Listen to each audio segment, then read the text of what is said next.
En vísperas de la Nochebuena de 1975, la localidad de Monte Chingolo se convierte en el escenario de una dura batalla.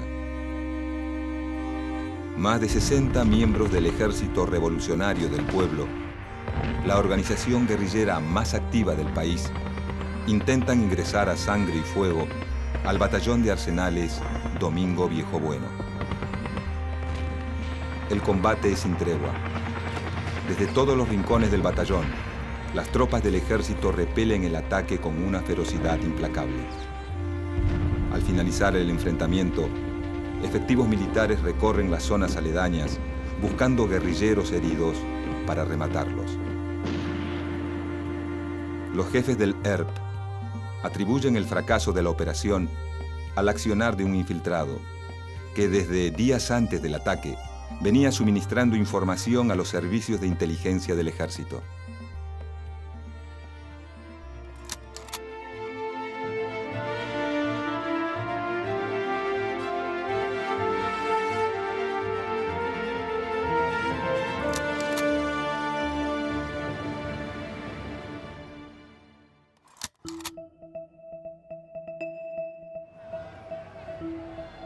...1966... marca el inicio de una década asignada por la violencia política en Argentina.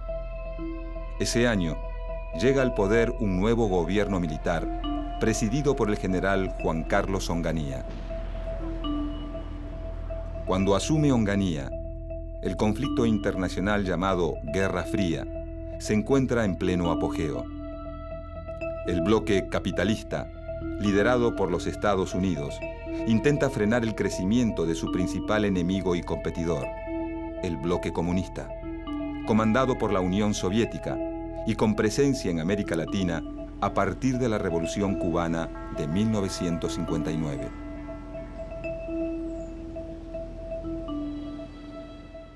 Una de las primeras medidas que toma el presidente Onganía es la puesta en marcha de la Doctrina de Seguridad Nacional, una estrategia trazada por el gobierno de Estados Unidos que aumenta la participación de Argentina en la Guerra Fría. La Doctrina de Seguridad Nacional determina un cambio de rol en las Fuerzas Armadas de los países del bloque capitalista, que ya no deben actuar en defensa de las fronteras y la soberanía, sino en función del combate al comunismo. Según sus postulados, las fronteras que importan son las ideológicas y el enemigo al que hay que combatir está dentro del propio territorio.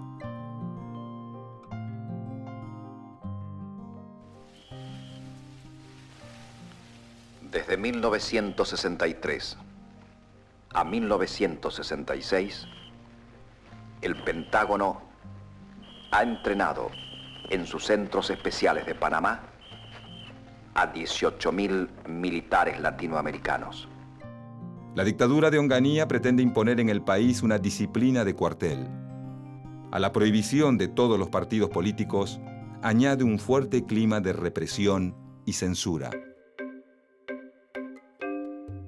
En los primeros días de 1967, Onganía lanza un plan económico sumamente antipopular. La respuesta de la sociedad no se hace esperar. En todos los puntos del país, las críticas al gobierno crecen. En ese contexto autoritario, un sector de la sociedad argentina, y en particular una parte importante de la juventud, empieza a considerar a la lucha armada revolucionaria como la forma de cambiar el sistema. En el surgimiento de esa idea influyen la simpatía que despiertan las luchas de liberación nacional en Argelia y Vietnam.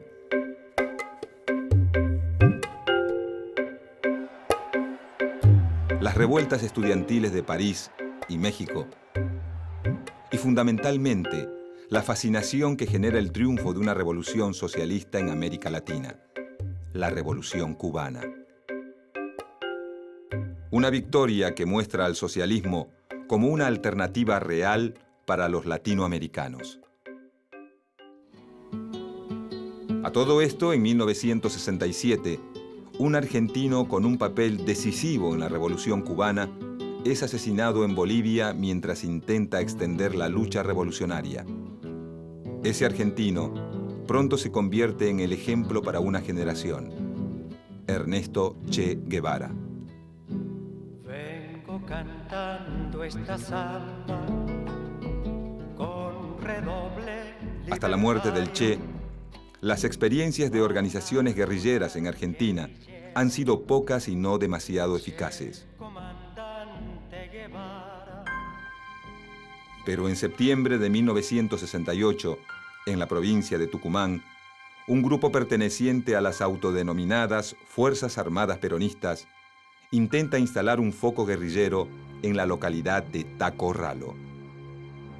Si bien la tentativa fracasa, pocos meses después, en Campo de Mayo, un grupo armado perteneciente al comunismo revolucionario ataca un pequeño camión del ejército, reduce al personal y roba unas pocas armas. Este acto, realizado por las autodenominadas Fuerzas Armadas de Liberación, inaugura en Argentina la modalidad de la guerrilla urbana, una forma de lucha que será mucho más significativa que la guerrilla rural, en un país donde gran parte de la población se concentra en las principales ciudades.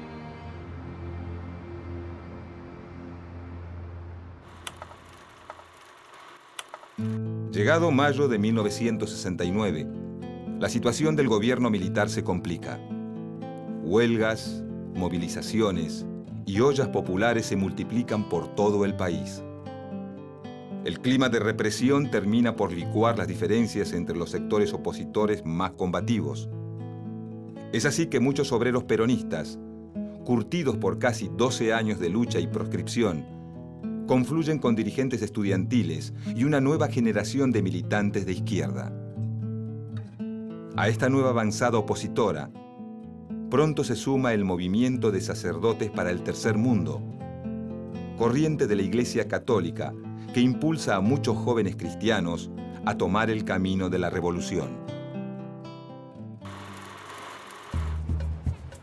En los últimos días de mayo de 1969, la paciencia de la población ante los excesos de la dictadura se acaba.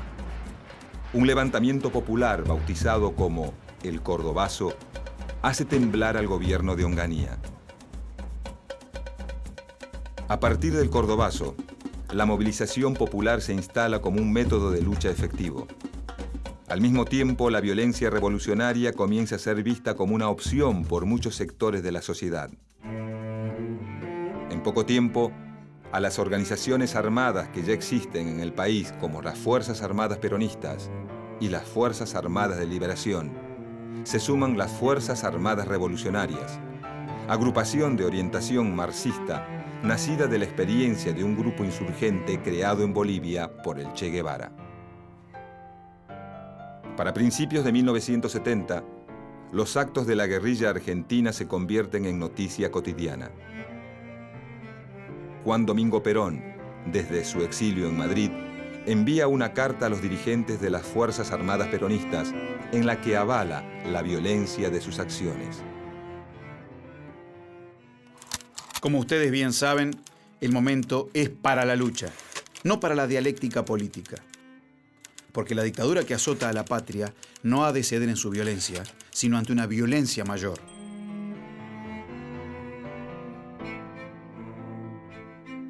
En 1970 marca la entrada en escena de dos nuevas organizaciones guerrilleras.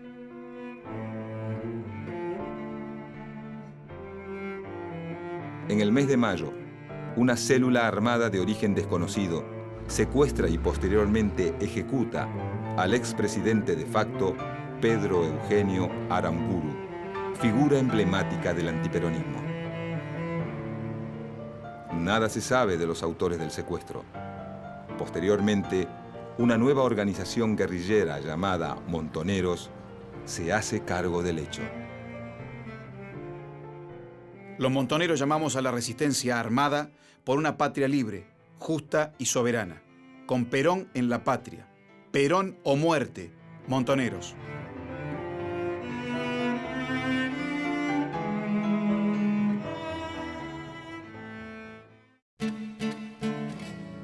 El mismo mes de la aparición de Montoneros, durante un congreso de un pequeño partido de orientación marxista, el Partido Revolucionario de los Trabajadores, se conforma una nueva organización guerrillera, el Ejército Revolucionario del Pueblo, ERP.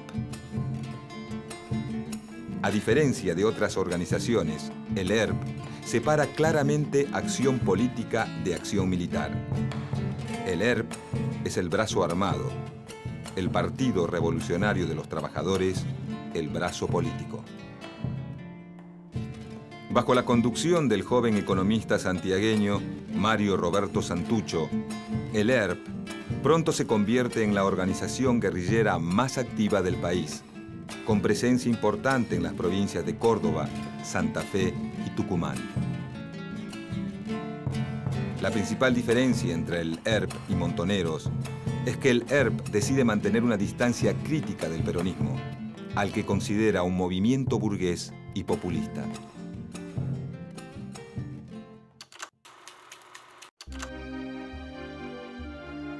En marzo de 1971, en la provincia de Córdoba, un nuevo levantamiento popular bautizado el Viborazo provoca la caída de Roberto Marcelo Levingston, el sucesor de Onganía, y obliga a hacerse cargo del poder al verdadero hombre fuerte del ejército, el teniente general Alejandro Agustín Lanusse. Asediado por la creciente ofensiva guerrillera, Lanusse no tarda en comprender que el regreso de Perón al país es inevitable, por lo que intenta llegar a un acuerdo con el viejo líder, que incluye el fin de la proscripción del peronismo y un llamado a elecciones para 1973. Perón, que desconfía de las intenciones de Lanusse, sigue alentando las acciones de la guerrilla peronista, sabiendo que la agitación interna le da más margen de maniobra política.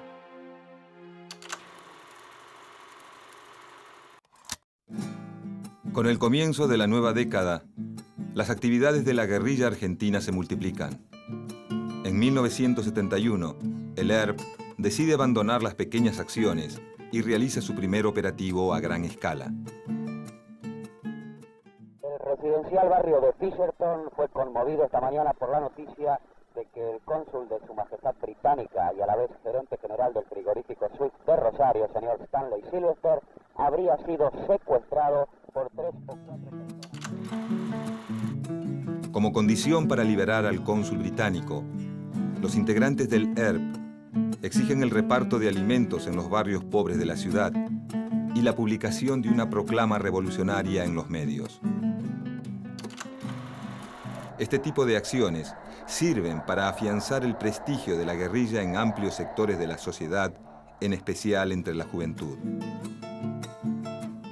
En julio de 1971, durante un plenario de las Juventudes Argentinas para la Emancipación Nacional, uno de sus dirigentes, Rodolfo Galimberti, afirma que el nacionalismo revolucionario peronista será una realidad en todo el país. Hacia fin de año, Perón convoca a Galimberti a una reunión en Madrid, donde lo designa su delegado personal ante la juventud.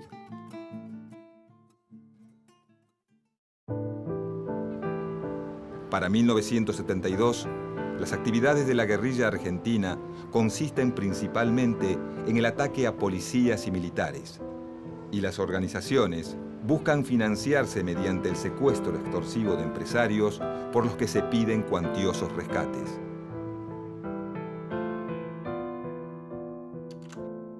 En abril del mismo año, una célula del ERP secuestra y ejecuta a Oberdán Salustro, director de la empresa Fiat. El mismo día de la muerte de Salustro, en la ciudad de Rosario, un comando conjunto del ERP y las Fuerzas Armadas Revolucionarias asesina al general Juan Carlos Sánchez, comandante del Segundo Cuerpo de Ejército. El general de división Juan Carlos Sánchez había nacido en Villa Guillermina, en el norte de la provincia de Santa Fe, el 25 de septiembre de 1919. Sus restos serán trasladados ahora a la capital federal para ser velados en el Regimiento 1, Patricios en el primer cuerpo de ejército.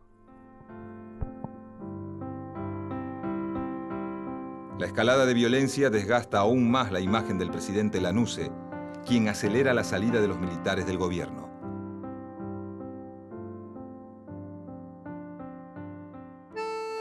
Durante la etapa final de la dictadura, se genera un intenso debate dentro de las organizaciones armadas.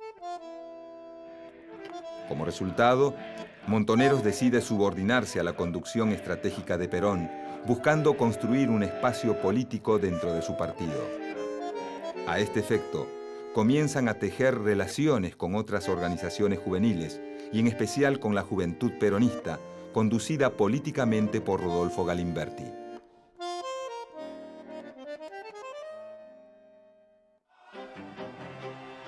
Para mediados de 1972, la Juventud Peronista y Montoneros se convierten en un verdadero fenómeno de masas que alcanza una gran importancia dentro del peronismo.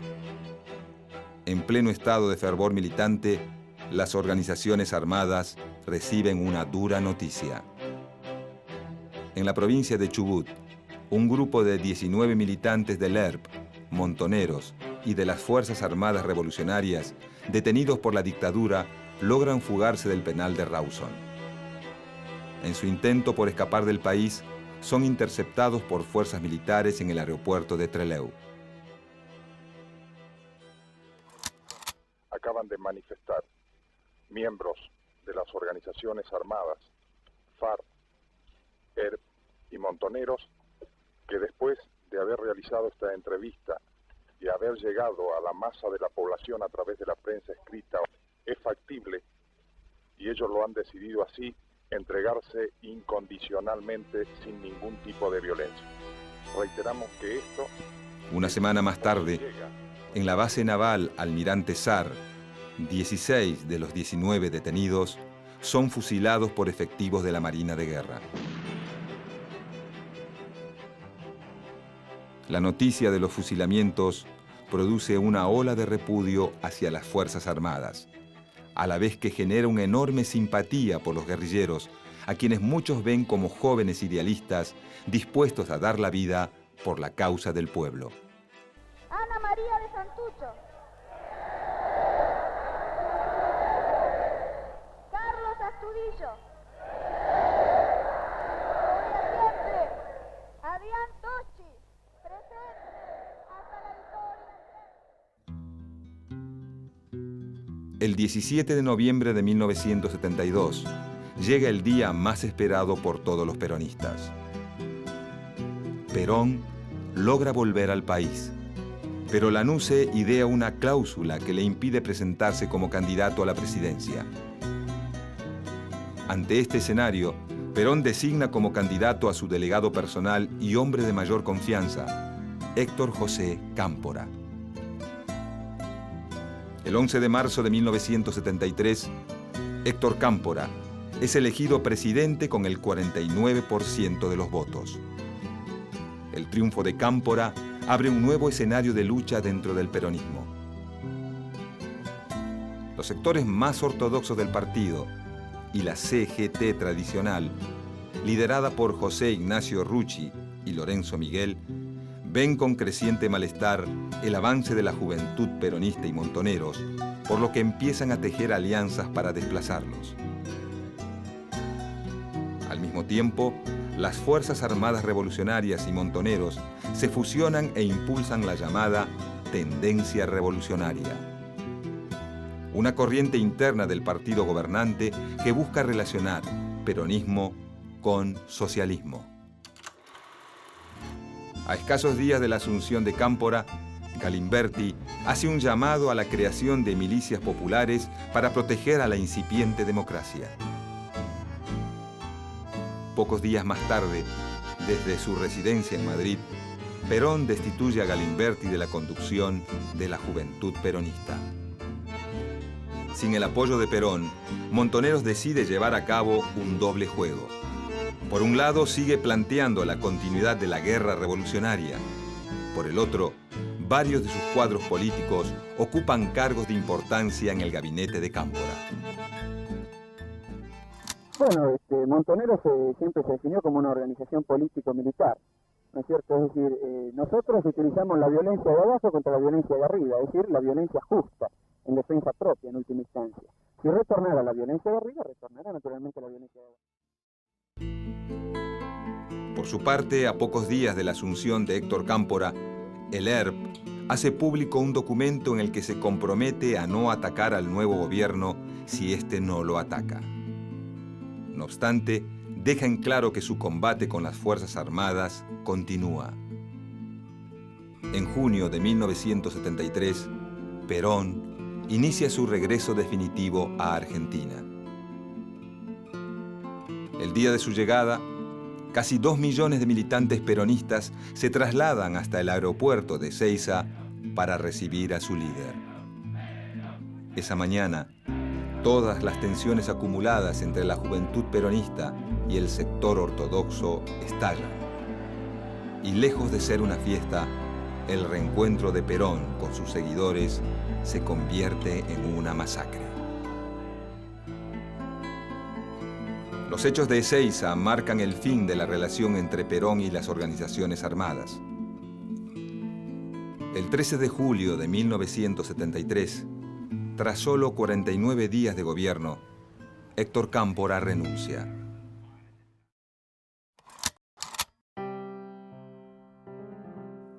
Pocas horas más tarde, el presidente provisional hace un llamado urgente a elecciones. Finalmente, luego de 18 años de exilio y proscripción, Juan Domingo Perón es de nuevo candidato a presidente. Semanas antes de las elecciones, el ERP protagoniza un hecho que sacude a la opinión pública. En el barrio porteño de Parque Patricios, una célula guerrillera intenta copar el comando de sanidad del ejército.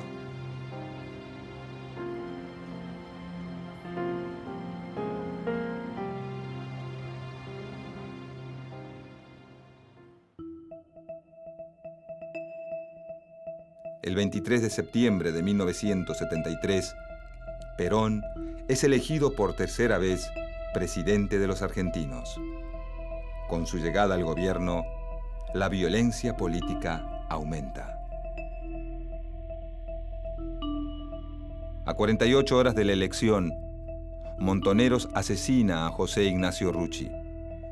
La muerte de uno de sus principales colaboradores termina de definir la posición de Perón, quien 2 semanas más tarde muestra su rechazo a las organizaciones armadas, asumiendo la presidencia vestido con un uniforme militar.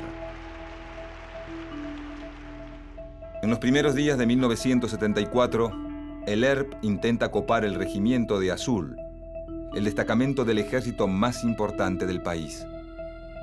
Este hecho enfurece a Perón, quien trata a los guerrilleros de delincuentes y mercenarios. Para este momento, la salud del presidente es tan frágil como la estabilidad política del país. Con el avance de su deterioro físico, sus decisiones van quedando en manos de su ministro de Bienestar Social, José López Rega. Acérrimo enemigo de Montoneros y de la juventud peronista, López Rega impulsa la creación de un cuerpo paraestatal con la misión de perseguir a los militantes de izquierda, la Alianza Anticomunista Argentina, más conocida como AAA.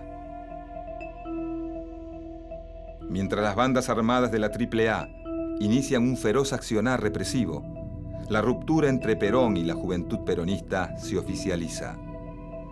El 1 de mayo de 1974, el presidente, desde el balcón de Casa Rosada, los expulsa del movimiento. 2 meses más tarde, Perón muere. Si bien su esposa Isabel lo sucede en el gobierno, todo el poder queda en manos de López Rega. En los próximos meses, los asesinatos cometidos por la AAA se intensifican.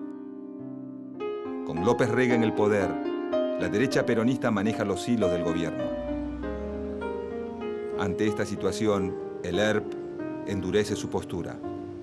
En la provincia de Tucumán, una de sus brigadas toma el pueblo de Acheral, donde establece su propio campamento militar. De forma simultánea, Montoneros decide abandonar la lucha política para asumirse íntegramente como agrupación militar. En una conferencia de prensa, Mario Firmenich anuncia el pase de la organización a la clandestinidad.